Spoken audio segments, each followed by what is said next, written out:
လုပ်ငန်းတွေအများကြီးရှိတယ်ပေါ့နော်အများကြီးရှိတဲ့အထဲမှာဒီ online စီးပွားရေးပေါ့နော်ဖြစ်တဲ့ digital business လုပ်ငန်းကိုဘာကြောင့်များရွေးချယ်ပြီးတော့လုပ်ကိုင်ဖြစ်ခဲ့တာလဲဆိုတဲ့အကြောင်းအရာလေးကိုပေါ့နော်ဒါကဘယ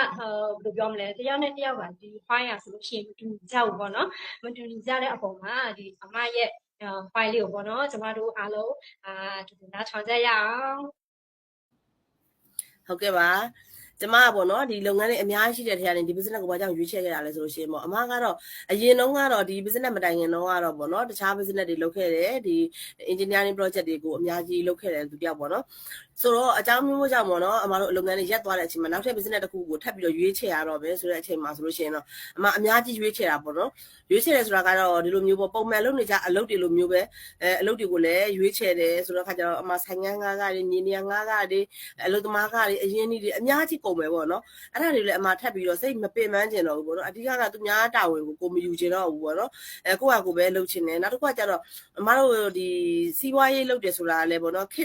တ်စနစ်ကိုလည်းကြည့်ရသေးတယ်ပေါ့နော်အခုခေတ်ကဘာတွေကပို့ပြီးတော့အောင်မြင်မှုရနေတာလဲဘယ်လိုလုပ်ငန်းမျိုးတွေကပို့ပြီးတော့အောင်မြင်မှုရတာလဲကိုကစီးပွားရေးလုပ်ပြီဆိုတော့အချိန်တော်တော်နှစ်တော်တော်အတွင်းမှာကိုကအောင်မြင်ကျင်တာလीနော်အောင်မြင်ကျင်တာဖြစ်တဲ့အတွက်အခုအချိန်တော်တော်နှစ်တော်တော်အတွင်းမှာအောင်မြင်နိုင်တဲ့စီးပွားရေးကဘယ်လိုစီးပွားရေးမျိုးတွေလဲလို့လေ့လာကြည့်လိုက်တဲ့အခါမှာ digital စနစ်နဲ့လုပ်တဲ့စီးပွားရေးတွေကပို့ပြီးတော့အောင်မြင်တယ် risk လည်းနည်းတယ်နောက်တစ်ခုကကြတော့အရင်နေ့လည်းအရင်သက်သာတယ်ပေါ့နော်ကိုစ조사မှုအားထုတ်မှုအပေါ်မှာပဲမူတည်ပြီးတော့မှရတာဖြစ်တဲ့အတွက်ကိုယ့်ကိုပြန်ပြီးတယ်ပေါ့နင်စ조사နိုင်လားကိုယ့်ကိုပြန်ပြီးစ조사နိုင်တယ်အားထုတ်နိုင်တယ်လေ့လာနိုင်တယ်ကို့မှာဒီလိုမျိုးအရင်မြစ်ခံနေရှိတာဖြစ်တဲ့အတွက်ပေါ့နော် okay ဒါဆိုလို့ရှိရင်တော့ကျွန်မ digital နဲ့ပတ်သက်တဲ့စီးပွားရေးကိုလုပ်မယ်ဆိုပြီးတော့အဓိကတော့ number 1ကတော့ YouTube မှာသွားပြီးရှာတယ်ပေါ့နော်ဒီ digital income ပြနိုင်တာတွေကိုရှာတယ် YouTube မှာ YouTuber တွေဘယ်လိုပတ်စံရတယ်လဲဆိုတာကိုလေ့လာတယ်ပေါ့နော်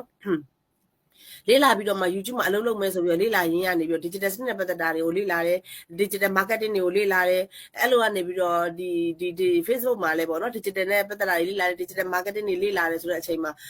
ပေါ့ကျမရဲ့ဒီ coach တဲ့ကြော်ညာလေးကိုရောက်လာတာပေါ့နော်ကိုယ့်ရဲ့ရှေ့ကိုရောက်လာတဲ့အချိန်မှာနားထောင်ကြည့်လိုက်တဲ့အခါမှာဟာကိုနဲ့တကယ်ပဲတင့်တော်တာပဲပေါ့နော်တကယ်လို့ဒါပေါ့ကျမက YouTube မှာသွားပြီးတော့အလုပ်လုပ်နေမယ်ဆိုရင်တော့0ကနေစပြီးလေ့လာမှာပေါ့နော်ကိုယ်တိုင်စူးစမ်းရမယ်ဒီမှာဆိုရင်တော့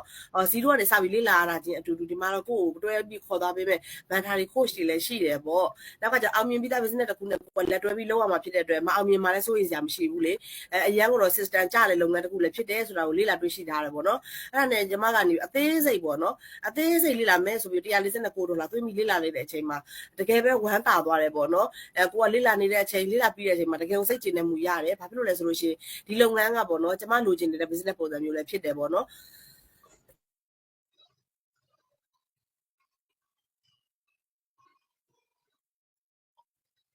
sorry ပါ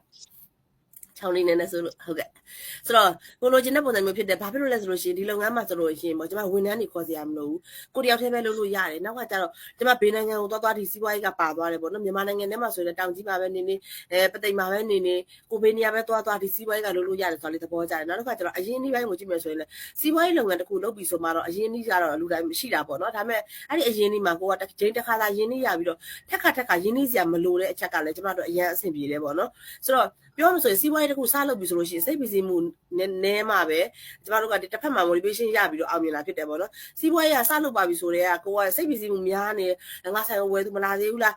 customer ဘယ်လိုရှာရမလဲဒီလိုမျိုးနဲ့စိတ်ပူနေတယ်ဆိုရင်တော့ကိုကစိတ်ပီစီမှုများနေတယ်ဆိုရင်တော့မဖြစ်ဘူးလေနော်ဒါပေမဲ့ကျမဒီ business ကိုစလုပ်တဲ့အချိန်မှာစိတ်ပေါ့ပါလေးနဲ့စပြီးလုပ်နိုင်ခဲ့တယ်ပေါ့နော်ဒါကြောင့်လည်းဒီနေ့ဒီနေရာအထိကိုရောက်လာတာဖြစ်တယ်ကျမဆိုရင်လည်းဒါ business တွေမှာလည်း10စုနှစ်တစုစာအချိန်ပေးခဲ့တော့ညာလဲပေါ့နော်ကိုဘလောက်ပဲစူးစမ်းခဲ့တယ်အောင်မြင်ခဲ့တယ်ဒါပေမဲ့ကိုယ့်အကြောင်းမဟုတ်ဘဲနဲ့ပေါ့နော်အခြေအနေအရရက်တွေကြောင့်ရက်တက်သွားတဲ့အချိန်မှာကိုလည်းဘာမှမကဲနိုင်ရှေ့ဆက်လည်းဘာမှလုပ်လို့မရဘူးဆုံးရှုံးမှုတွေလည်းအများကြီးရှိခဲ့တာပေါ့နော်ပစ္စည်းဆုံးရှုံးမှုတွေငွေကြေးဆုံးရှုံးမှုတွေကိုယ့်ရဲ့တိဆောက်ခဲ့တဲ့အရာအကုန်လုံးဆုံးရှုံးသွားတယ်ပေါ့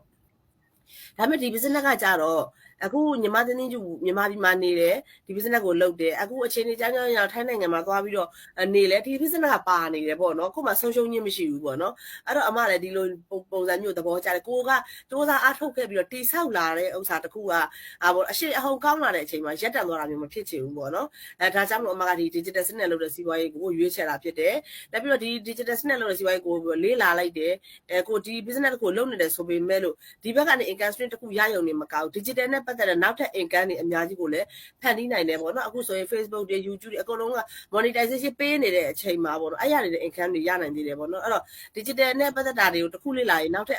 သူ့ရဲ့နောက်ထပ် income stream တွေအများကြီးပွင့်လာနိုင်သေးတယ်ဆိုတာကိုလည်းကျမဒီကနေပြီးတော့ပေါ့နော်